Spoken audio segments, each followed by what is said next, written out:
अरे वो कहते हैं ना, जो अपने कदमों के काबिलियत पर विश्वास रखते हैं, जो अपने कदमों के काबिलियत पर विश्वास रखते हैं वही अक्सर मंजिल पर पहुंच पाते हैं। हेलो दोस्तों, स्वागत है आप लोग की आपकी अपनी चैनल एक्सेंट मैथ क्लास पे।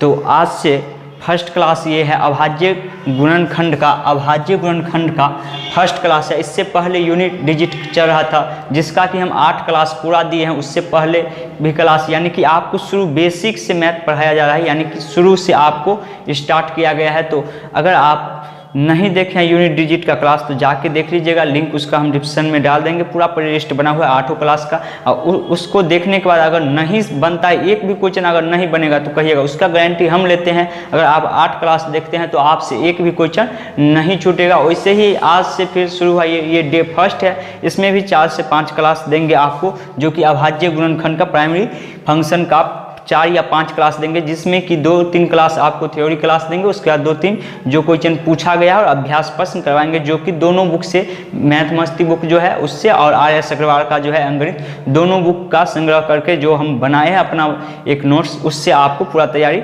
करवाएंगे। तो आज की क्लास में आपको हम सिखाएंगे जो भाजकों की संख्या जो पूछता है, जैसे कि एक क्वेश्चन आपको दिखाता होगा, इसका भाजकों की संख्या, समभाजकों की संख्या, विषम भाजकों की संख्या कैसे निकालते हैं। बेसिक क्लास है, फर्स्ट क्लास है, आप जरूर पूरा देखिएगा। जब आप फर्स्ट क्लास देखिएगा उसके बाद ही आपको सेकंड क्लास, थर्ड क्लास यानी आपको पूरा समझ में आएगा। तो इसीलिए पूरा क्लास जरूर देखिएगा। चलिए हम क्लास को स्टार्ट करते हैं। उससे पहले अगर आप अभी तक चैनल को सब्सक्राइब नहीं किया तो सब्सक्राइब कर लीजिए, क्योंकि आपको यहाँ पे रोज 11 बजे एक क्लास मिलेगा मैथ का, और आपको पूरा मैथ का कोर्स कराया जाएगा। साथ में आपको रीजनिंग का भी और इन्फॉर्मेशन वीडियो या सिलेबस या कटअप जो आता है वो भी इस चैनल पर आपको बताया जाएगा। तो इसीलिए आप अगर अभी तक सब्सक्राइब नहीं किए तो सब्सक्राइब कर लीजिए। चलिए क्लास को स्टार्ट करते हैं। तो सबसे पहला बेसिक कॉन्सेप्ट जो है, सबसे पहला क्वेश्चन वो है 220 में कुल भाजकों की संख्या कितनी है। बोल रहा है 220 में जो है कुल भाजकों की संख्या कितनी होगी, यानी कितना भाजकों की संख्या होगा। तो सबसे पहले आप 220 है, इसका जो है लघुत्तम निकालिए। 2 से लगाएंगे 1 1 0, फिर 2 से लगाएंगे कितना हो जाएगा 5 और 5 55 हो जाएगा। फिर 5 से लगाएंगे 11 5 55। तो हमारा जो आ गया वो क्या आ गया, 2 गुने 5 गुने 11, इतना आ गया। तो अगर आपको भाजकों की संख्या निकालना है, भाजकों की संख्या निकालने के बोले तो आपको इसका जो 2, जैसे 2 2 है तो इसका रेज़ टू द पावर 2 लिखेंगे, गुना का चिन्ह है तो गुना का चिन्ह, फिर 5 के पावर में कुछ नहीं तो 1 रहता है, 1 गुने 11 के पावर 1, इतना हम लिख लेंगे। अब इसमें हमको क्या निकालना है, कुल भाजकों की संख्या। कुल भाजकों की संख्या कैसे निकाला जाता है, तो हमको निकालना है, चूंकि कुल भाजकों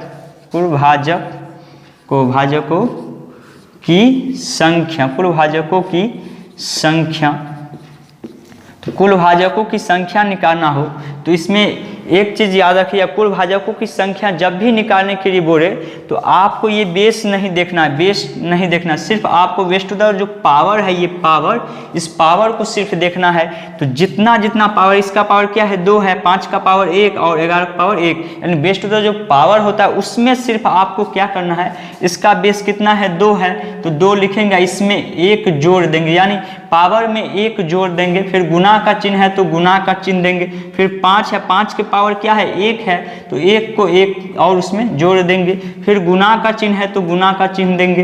फिर 1 रेज़ टू द पावर 1 है तो 1 लिखेंगे और इसमें 1 और जोड़ देंगे। क्या हो जाएगा, तो 2 और 1 3, गुना का चिन्ह है गुना का चिन्ह देंगे, 1 और 1 2, फिर गुना का चिन्ह है गुना का चिन्ह, फिर 1 और 1 2, यानी अब इसको हम गुना करेंगे तो कितना आ जाएगा, 3 दूनी 6, 6 दूनी 3 दूनी 6, 6 दूनी 12, कितना आ गया हमारा 12। यानी भाजकों की जो संख्या है, भाजकों की संख्या, कुल भाजकों की संख्या, इसका 120 का पूछेगा कुल भाजकों की संख्या कितना होगा तो उसको इस तरह से निकालिएगा, उसका लघुत्तम निकाल के बेस टू जो पावर जो आएगा, यानी पावर में 1 जोड़ के हमको गुना कर लेंगे, जो आएगा वही उसका आंसर हो जाएगा। ये चीज़ याद रखिएगा। अगर आपको यहीं पे बोल दे जो 120 का कुल भाजकों की सम संख्या क्या होगा, 120 में कुल सम संख्या, कुल सम भाजकों की संख्या क्या होगा, कुल सम भाजकों की संख्या क्या होगा, यहीं पे कुल कुल समभाजकों की संख्या क्या होगा। अगर पूछ दे समभाजकों की संख्या क्या होगा, आपसे अगर पूछे 220 में कुल समभाजकों की संख्या क्या होगा, तो आपको ये तो था कुल भाजक तो निकाल लिए, बेस टू द पावर में एक जोड़ के और निकालिए। अगर आपसे पूछ दे जो समभाजकों की संख्या क्या होगा, तो क्या करना, यही बेस टू द जो पावर था इसका क्या था 2, इसका 1, इसका 1, तो ये 2 जो है यह इसको हम छोड़ देंगे वैसे के वैसे, इसका बेस टू जो पावर जो है उसको वैसे ही 2 लिख लेंगे। उसके बाद ये जो है 5 का पावर 1, तो यहाँ पे इसका जो पावर होगा 5 का पावर 1, वहाँ पे आपको 1 जोड़ देना है। गुना का चिन्ह है तो गुना का ही चिन्ह लेंगे, ये चीज़ याद रखिएगा। फिर गुना का चिन्ह है यानी इसमें 1 जोड़ेंगे तो 2 हो जाएगा, फिर गुना का चिन्ह है तो गुना का चिन्ह लेंगे। ये एक चीज़ और देखिएगा, जो ये जो है ये विषम अभाज्य संख्या होना चाहिए। अभाज्य संख्या सबसे पहले आप लोग को मालूम है अभाज्य संख्या किसे कहते हैं। अभाज्य संख्या उसे कहते हैं जो स्वयं से कटे और किसी दूसरे से नहीं कटता हो, उसे हम अभाज्य संख्या कहते हैं। जो कि सबसे छोटा अभाज्य संख्या 2 है, उसका 3, 5, 7, 11, 13 इस तरह से आपका अभाज्य संख्या। इस पे वैसे आपको हम एक स्पेशल क्लास देने वाले हैं। अभाज्य संख्या, परमेय संख्या, पूर्णांक संख्या, सम संख्या, विषम संख्या, ये जितना भी है इस पे एक हम आपको स्पेशल क्लास दे देंगे, उसमें आप समझ जाएंगे, उसमें हम पूरा डिटेल से आपको समझा देंगे। तो वही है अभाज्य संख्या। तो यहाँ पे एक सम भी हो सकता है, सम संख्या भी हो सकता है, इसीलिए इसका बेस टू द पावर वैसे ही छोड़ देंगे। लेकिन ये सब एक अभाज्य संख्या है, तो इसीलिए इसमें 1 जोड़ेंगे बेस टू द पावर में तो 2 हो जाएगा। 11 का बेस टू द पावर 1, उसमें 1 जोड़ेंगे तो क्या हो जाएगा 2 हो जाएगा। तो कितना हो जाएगा 2 दूनी 4, 4 दूनी 8, 8 आ गया हमारा सम संख्या। समभाजकों की संख्या पूछा अगर आपसे, जो 220 में समभाजकों की संख्या कितनी है, 220 में समभाजकों की संख्या कितनी होगी, तो याद रखिएगा 220 में समभाजकों की संख्या 8 होता है। 220 में समभाजकों की संख्या 8 होता है। अब कुल भाजकों की संख्या 12, तो अब हमको कितना बच गया 4, यानी 4 विषम भाजक होगा। वो निकालने कैसे जाता है, अगर विषम भाजक पूछ दे, यहीं पे सम के जगह आपको अगर पूछ दे विषम भाजकों की संख्या क्या होगा, कुल विषम भाजकों की संख्या क्या होगा, तो आपको क्या करना है, ये जो बेस टू द पावर था ये निकाले थे 2 का बेस टू द पावर 2, इसको छोड़ देंगे। इसको छोड़ के उसके बाद वाला जो आएगा क्या है 5 का बेस टू द पावर, 5 का बेस टू द पावर 1, उसमें 1 जोड़ देंगे तो क्या हो जाएगा 2। 11 का बेस टू द पावर 1, इसमें भी 1 जोड़ देंगे तो क्या आ जाएगा 2, तो 2 2 4, यानी कि विषम भाजकों की संख्या, विषम भाजकों की संख्या क्या आ गया 4। ये 2 क्यों छोड़े, क्योंकि ये एक सम संख्या आ रहा था, सम संख्या में भी, तो इसलिए इसको हम छोड़ देंगे। और उसके बाद जो है जो विषम संख्या सिर्फ रहे उसी का बेस टू द पावर में 1 जोड़ के गुना करेंगे, जो आएगा वही उसका आंसर हो जाएगा। चलिए 2 क्वेश्चन और इस पे आपको हम 2 से 3 या 4 क्वेश्चन और करवा देते हैं, इसी टाइप का आपको अभ्यास हो जाएगा। उसके बाद फिर नेक्स्ट क्लास में मिलेंगे। चलिए आगे का क्वेश्चन देखते हैं। तो आगे का जो क्वेश्चन है वो है 7 का बेस टू द पावर 3 गुने 5 का बेस टू द पावर 2 में कुल भाजकों की संख्या कितनी होगी। क्या पूछा है भाई, कुल भाजकों की संख्या कितनी होगी। अगर इस टाइप का प्रश्न अभी है जो कि हम बताए हैं, अगर आप समझे हैं तो इसको बना के आप नीचे कमेंट में बताइएगा जो इसका आंसर क्या होगा। उम्मीद है आप लोग बनाइएगा वीडियो को रोक के। चलिए अब आपको हम बता रहे हैं, जो अगर दिया है 7 का बेस टू द पावर 3 गुने 5 का बेस टू द पावर 2 में कुल भाजकों की संख्या कितनी होगी। इससे पहले जो था वह था जैसे 220 का कुल भाजकों की संख्या, तो उसमें आपको तोड़ के उसके बाद निकालना पड़े था इस स्टेप पे जाने के लिए उसका जितना आया था, लेकिन इसमें तोड़ के ही दिया हुआ है। अब आपको सिर्फ बताना है, तो दिया हुआ है 7 का बेस टू द पावर 3 गुने 5 का बेस टू द पावर 2। तो इसमें क्या बताए थे, जो बेस टू द जो पावर होता है ये घात यानी कि पावर जो इसका होता है उसमें हम 1 जोड़ देंगे।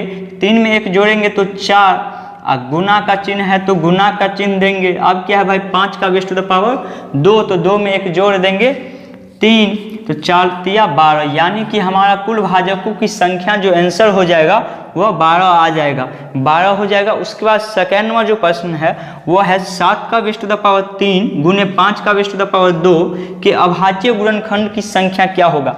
जब भी आपको प्रश्न में अभाज्य गुणनखंड की संख्या अगर पूछे, क्या अभाज्य गुणनखंड की संख्या क्या होगा, तो आपको उसमें कुछ नहीं करना, बेस टू द पावर जो दिया रहेगा, ये बेस टू द पावर, अगर ये संख्या बेस जो है वो एक अभाज्य संख्या है, पहले देखेंगे अगर बेस अभाज्य संख्या होना चाहिए, अगर बेस अभाज्य संख्या है तो बेस टू द जो पावर दिया रहता है उसको जोड़ देंगे, यानी कि 3 प्लस 2 कितना हो जाएगा 5, 5 इसका आंसर हो जाएगा। अभाज्य गुणनखंड की संख्या कितना हो जाएगा 5 हो जाएगा। अगर दिया है आपको 7 का बेस टू द पावर 3 या 5 का बेस टू द पावर 2 या कोई भी संख्या दिया है और बोले उसका अभाज्य गुणनखंड निकालने के लिए, तो आपको उसको देखना पहले बेस जो इसका है वह एक अभाज्य संख्या है या नहीं। अगर है अभाज्य संख्या तो उसके पावर को हम जोड़ देंगे, वही उसका आंसर हो जाएगा। अगर यहीं पे आपको दे दे जो अभाज्य गुणनखंड की जगह अभाज्य भाजकों की संख्या, एक प्रश्न है अभाज्य भाजकों की संख्या क्या होगा, 7 का पावर 3, 5 का पावर 2 के अभाज्य भाजकों की संख्या क्या होगा। अगर अभाज्य भाजकों की संख्या आपसे पूछे, अभाज्य भाजकों की संख्या, तो आपको देखना है बेस जो है वह एक अभाज्य संख्या है कि नहीं। अगर अभाज्य संख्या है या कुछ उसका बेस या पावर कुछ भी, तो इसमें पावर का कोई जरूरत नहीं, आपको सिर्फ गिनना है कितना संख्या है, 1 और 2 है ना, तो 2 इसका आंसर हो जाएगा, 2 ही इसका आंसर हो जाएगा। तो इस टाइप का जितना भी बुक में आपका क्वेश्चन होगा आप उसको बनाइएगा, अगर बन जाएगा तो नीचे कमेंट में बताइएगा जो ये क्वेश्चन बन गया, या कोई भी क्वेश्चन नहीं बने तो वे भी बताइएगा। उम्मीद है अगर आप पूरा क्लास देखें तो आपको पूरा समझ में भी आ गया होगा, आपसे बन भी जाएगा सभी क्वेश्चन। तो अगर आप अभी तक वीडियो को लाइक नहीं किए तो आप लाइक कर दीजिए, अगर अभी तक आप चैनल को सब्सक्राइब नहीं किया तो सब्सक्राइब करके बेल आइकन और कर लीजिए, ताकि आपको रोज 11 बजे नोटिफिकेशन मिल जाए क्लास का। ओके, मिलते हैं नेक्स्ट क्लास में, धन्यवाद।